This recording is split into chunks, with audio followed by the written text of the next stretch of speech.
वही वीडियो देखो जो आए बिना ब्रेक के। अभी डाउनलोड करें तक ऐप।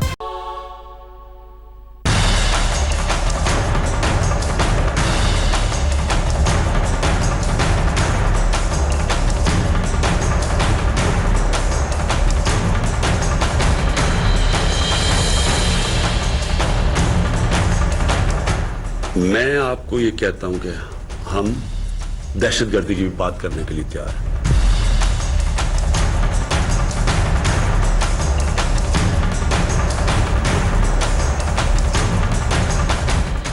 मैं आतंकी संगठनों को और उनके सरपरस्तों को कहना चाहता हूं कि वे बहुत बड़ी गलती कर चुके हैं।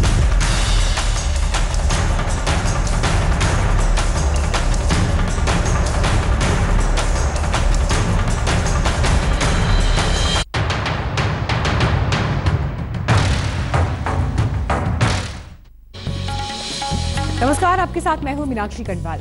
हम बात करेंगे पाकिस्तान और चीन की, लेकिन उससे पहले कश्मीर से ये बड़ी खबर, पुलवामा से खबर आ रही है। कार में लगे आईईडी को डिफ्यूज करके सुरक्षा बलों ने धमाके की बड़ी साजिश को नाकाम कर दिया है।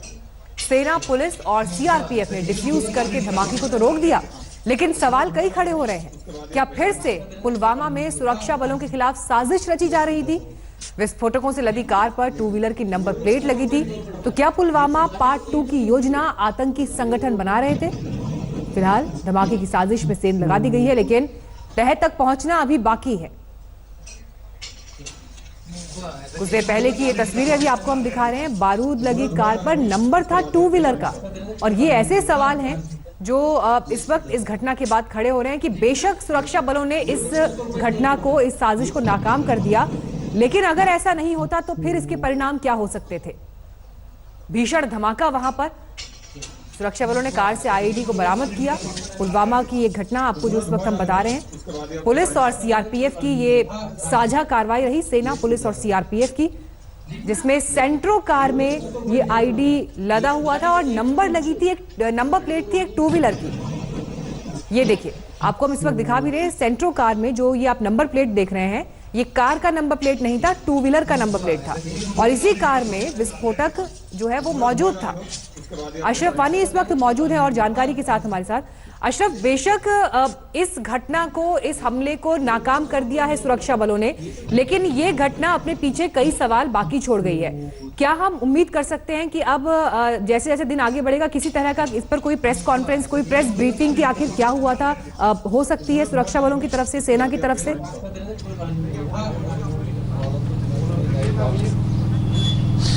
मीनाक्षी, दरअसल डायरेक्टर जनरल जो जम्मू कश्मीर पुलिस के हैं, दिलबाग सिंह, उन्होंने आज तक पे ही पूरी तरह से जानकारी दी कि ये मामला क्या था। दरअसल 5 दिन से सुरक्षा बलों के पास, पिछले 2-3 दिन से पुलिस के पास ये खुफिया जानकारियां मिल रही थी कि जो आतंकी संगठन है वो एक बड़ी आतंकी साजिश को अंजाम देने की साजिश रच रहे हैं। और उसके बाद फिर ये जानकारी भी पुलिस को मिली कि एक पुलवामा में जिस अंदाज से सीआरपीएफ के काफिले को हमला 2018 में 2019 में जो सबसे बड़ा आतंकी हमला हुआ था जम्मू कश्मीर में, जब सीआरपीएफ के काफिले को निशाना बनाया गया था, उसी तरह की साजिश रची जा रही है। तो 3 दिन से लगातार जितना भी खुफिया तंत्र है जम्मू कश्मीर पुलिस और सुरक्षा एजेंसियों का, उन्होंने पूरी तरह से जाल बिछाया था, पूरी गतिविधियों पर नजर रखी जा रही थी। तो कल रात को एक सेंट्रो कार, जो जानकारी थी पुलिस के पास कि इस तरह से कार में रखा जाएगा इस तरह का बारूद, तो उसको ट्रैक किया गया। इस कार को रोकने की कोशिश भी की गई, लेकिन ये कार रुकी नहीं। यहां तक कि कुछ गोलियां भी चलाई गई कार पर, लेकिन जो इसका चालक था, जो उसका ड्राइवर था, इसने इस कार को आगे बढ़ाते हुए आयनगुने गांव है पुलवामा में, वहां तक पहुंचा दिया। जब सुरक्षा बल उसका पीछा करते रहे तो ड्राइवर जो कार का था, उसने कार वहीं पर छोड़ दी और वहां से भाग गया। तो जाहिर है उसके बाद जो ब्लास्ट की नवीयत हमने आज सुबह देखी कि कितना बड़ा ये ब्लास्ट था, कई सारे घरों को नुकसान पहुंचा, कार के तीछड़े उड़ गए। उस बीच अशरफ हमें इस पूरे मामले पर जानकारी दे रहे थे। शुक्रिया अशरफ आपका इस जानकारी के लिए। लेकिन जो ये साजिश थी, इसको लेकर जिस तरह की पिछले 3 दिनों से खुफिया तंत्र ने भी जानकारियां जुटाई और उसके बाद इस हमले को नाकाम करने में हमारे सुरक्षा बल कामयाब रहे। लेकिन एक समस्या जो भारत के सामने है वो चीन के साथ सीमा विवाद की भी है, और पाकिस्तान ने भी अब इसमें बयानों के जरिए घुसपैठ की है। चीन की आड़ में इमरान खान ने भारत को गीदड़ भभकी देकर रौब झाड़ने की कोशिश की है।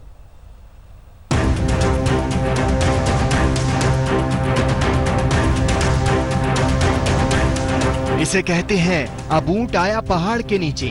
जब लद्दाख में LAC पर भारत ने सख्ती दिखाई तो चीन के पसीने छूटने लगे। शी जिनपिंग की नींद हराम हो गई। चौतरफा घिरने वाले चीन की सांसें उखड़ने लगी। हांगकांग, ताइवान, अमेरिका और भारत के चक्रव्यूह में ऐसा जकड़ा ड्रैगन कि वो फड़फड़ाने लगा। चीन की इसी फड़फड़ाहट के बीच पाकिस्तान ने एंट्री ली है। मौके का फायदा उठाते हुए नियाजी कूद पड़े हैं। कंगाली के कगार पर खड़े पाकिस्तान ने चीन के जरिए एक बार फिर चालें चल दी हैं। भारत के पड़ोसी देशों के साथ रिश्ते पर पाकिस्तान के प्रधानमंत्री ने विवादित बयान दिया है। ट्विटर के जरिए आग उगली है। हिंदू कट्टरपंथी मोदी सरकार अपनी विस्तारवादी नीतियों को नाजी जर्मनी की तरह लागू कर रही है। ये भारत के पड़ोसी देशों के लिए खतरा बनती जा रही है। बांग्लादेश को सिटीजनशिप एक्ट, चीन और नेपाल के साथ सीमा विवाद और पाकिस्तान के खिलाफ फर्जी कार्रवाई इसका उदाहरण है। लगता है नाजी जर्मनी से इमरान को बहुत प्यार है, इसलिए जब भी भारत पर निशाना साधना होता है तो उनके खुराफाती दिमाग में नाजी जर्मनी सामने नाचने लगता है। लेकिन आपको बता दें कि ये वही पाकिस्तान के PM हैं जिन्हें ना जर्मनी जापान का इतिहास पता है और ना ही भूगोल। ये बातें हम यूं ही नहीं कर रहे हैं। पिछले साल ईरान के तेहरान में इमरान खान के दिए इस बयान को खुद ही सुन लीजिए।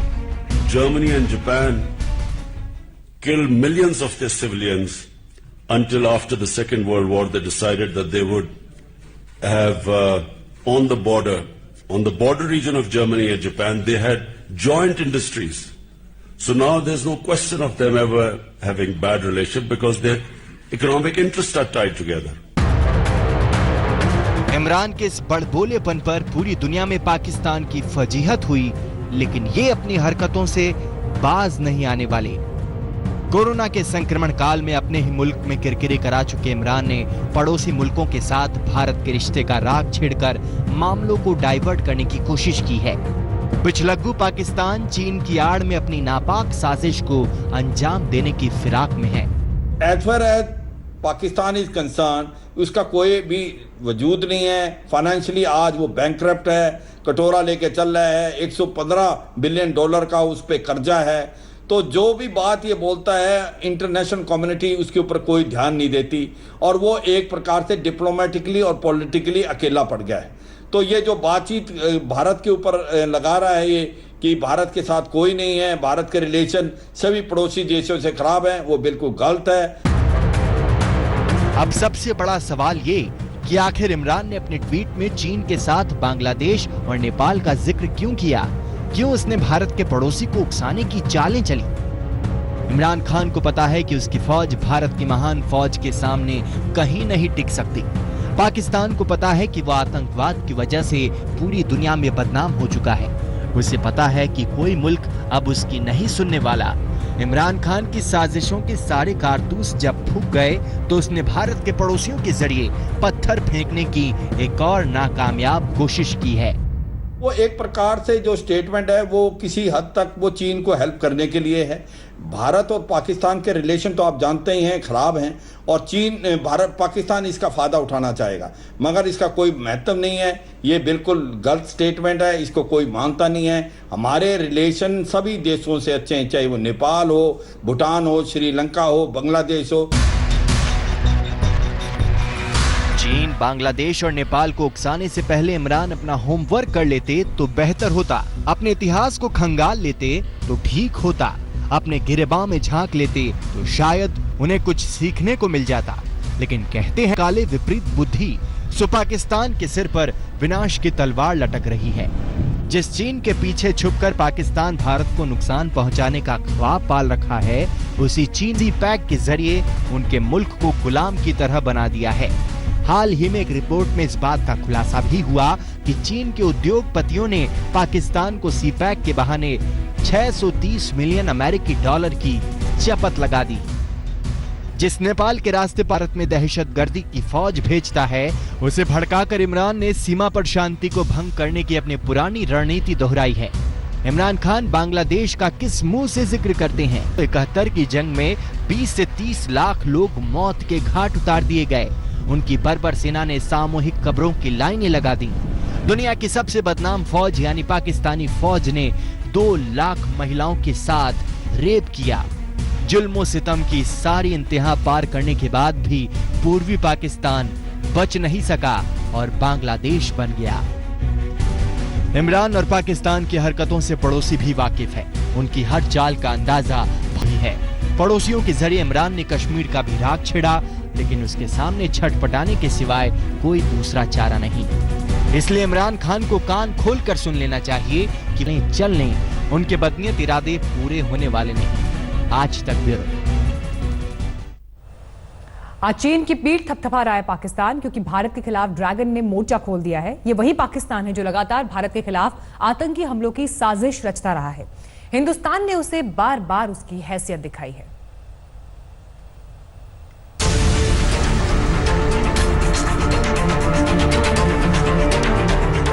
चीन चालबाजियां करता है तो पाकिस्तान उसकी हां में हां मिलाता है।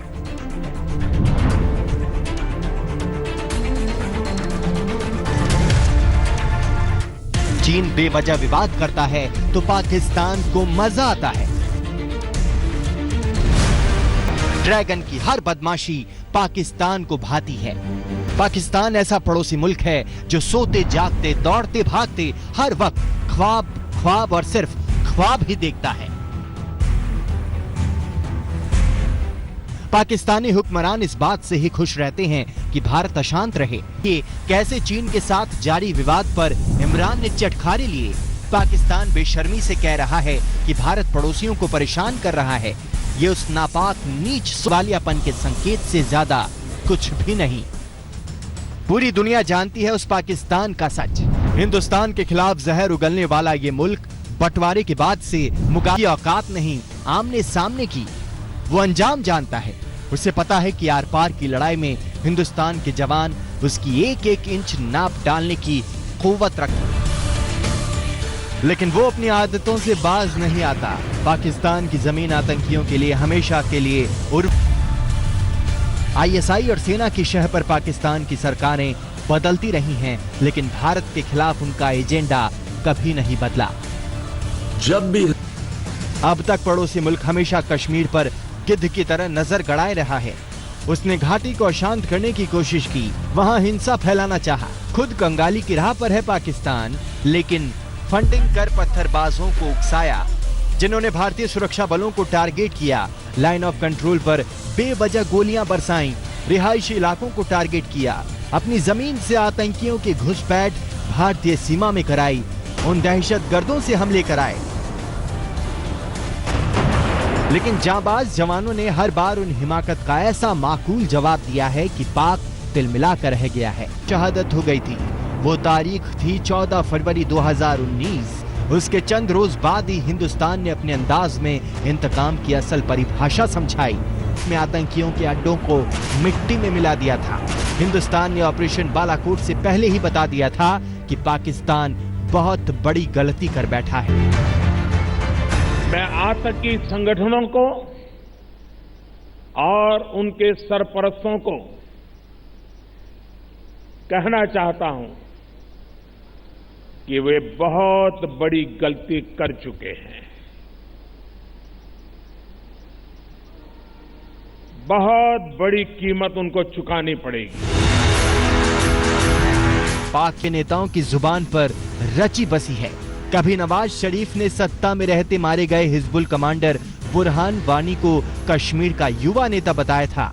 उसके बाद से हिंदुस्तान पर आंख उठाने वाले न जाने कितने आतंकी 2 गज जमीन में दफन हो गए, और हर बार उन आतंकियों की मौत पर पाकिस्तान आंसू बहाता रहा। आज तक ब्यूरो। नमस्कार, मैं हूं अंजना ओम कश्यप। हमें उम्मीद है ये वीडियो आपको पसंद आया होगा। लेटेस्ट खबरों के लिए यूं ही देखते रहिए आज तक, और इस वीडियो के पसंद आने पर लाइक, शेयर एंड सब्सक्राइब करना ना भूलें।